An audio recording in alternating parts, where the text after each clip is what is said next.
राधे राधे दोस्तों। कैसे हो आप सब लोग। उम्मीद है आप सब बढ़िया ही होंगे। तो दोस्तों आज हम निकल गए एक ऐसी यात्रा पर जिसका इंतज़ार हमें काफ़ी वक्त से था। पिछले कई दिनों से हम इस ट्रिप की प्लानिंग कर रहे थे। कहाँ रुकना है, कौन सा रास्ता लेना है, क्या क्या देखना है, सब कुछ पहले से तय कर लिया गया था। और आज आखिरकार वो दिन आ ही गया। आज हम जा रहे हैं श्री कृष्ण की नगरी द्वारका धाम। कहते हैं कि द्वारका सिर्फ एक शहर नहीं बल्कि आस्था, इतिहास और भक्ति का संगम है। यहाँ आकर हर भक्त को एक अलग ही शांति और सुकून महसूस होता है। पूरी प्लानिंग हो चुकी है, गाड़ी भी बिल्कुल रेडी है, कैमरा भी बिल्कुल सेट है और जोश तो आप देख ही सकते हो।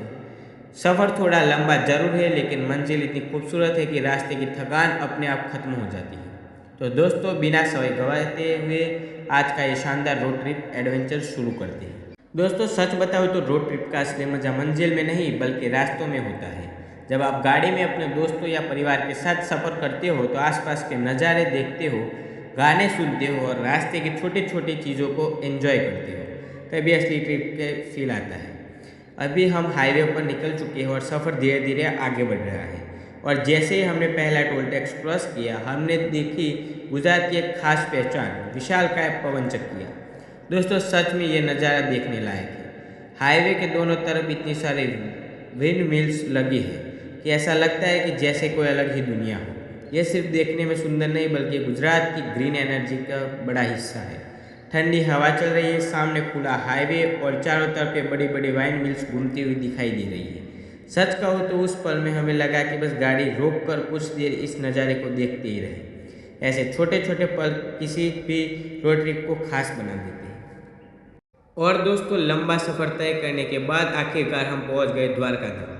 जैसे ही आप शहर में एंट्री करते हो तो आपको हर तरफ भक्ति और श्रद्धा का माहौल महसूस होने लगता है।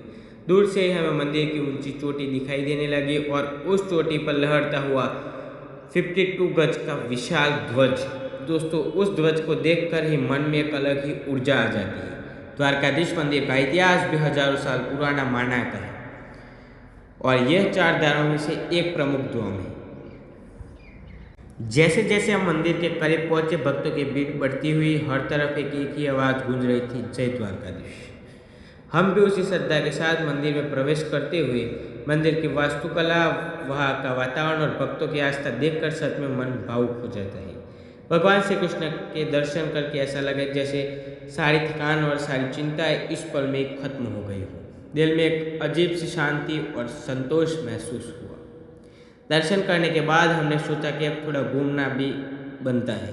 तो दोस्तों हम निकल पड़े शिवराजपुर बीच की तरफ। और बिलीव मी गाइस, ये बीच में सच में कमाल का है। यह भारत की सबसे साफ समुद्र तटों में से एक है और इसे ब्लू फ्लैग सर्टिफिकेशन भी मिला हुआ है, जो दुनिया की सबसे साफ और सुंदर बीचों को मिलता है।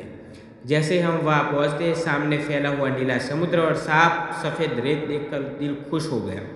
पानी इतना साफ और नीला था कि पहली नज़र में विश्वास ही नहीं हुआ था कि भारत का ही बीच है।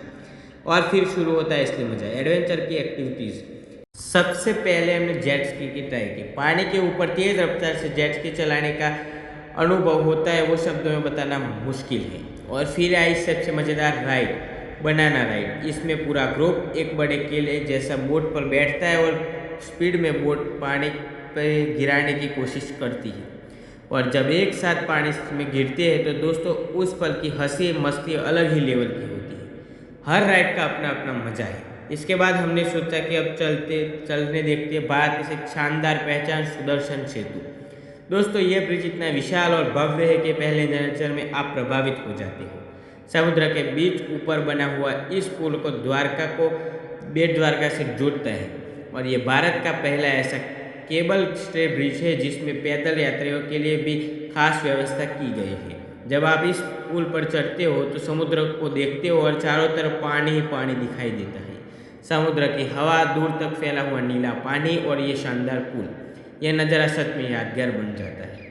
इसके बाद हम निकल पड़े माधवपुर बीच की तरफ। दोस्तों ये रास्ता भी अपने आप में बहुत खूबसूरत है। सबसे खास बात यह है कि कई किलोमीटर तक और सड़क साथ साथ चलती है। ऐसा लगता है कि समुद्र आपकी गाड़ी से साथ साथ ओढ़ रहा है। रास्ते में रुककर हमने कुछ देर समुद्र किनारे बैठकर उस शांति को अनुभव किया। लहरों की आवाज़, ठंडी हवा और सामने फैला हुआ समुद्र इस पल में किसी भी ट्रिप को यादगार बना देती है।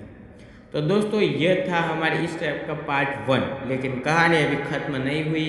अगले व्लॉग में हम जानेंगे कि कई और शानदार जगहों पर सोमनाथ, कागवड़, चोटीला और बेट द्वारका जैसे बड़े बड़े शहर में हम जाएंगे, वहाँ के भगवान के दर्शन करेंगे, वहाँ की यात्रा और बहुत सारी नई नई जगहों को एक्सप्लोर करेंगे। अगर आपको ये वीडियो पसंद आया हो तो वीडियो को लाइक ज़रूर करें, अपने दोस्तों के साथ शेयर करना भूलना नहीं और चैनल को सब्सक्राइब करना और कमेंट में जय द्वारकाधीश लिखना। मिलते हैं दोस्तों अगली वीडियो में, तब तक राम राम, जय जय श्री कृष्ण।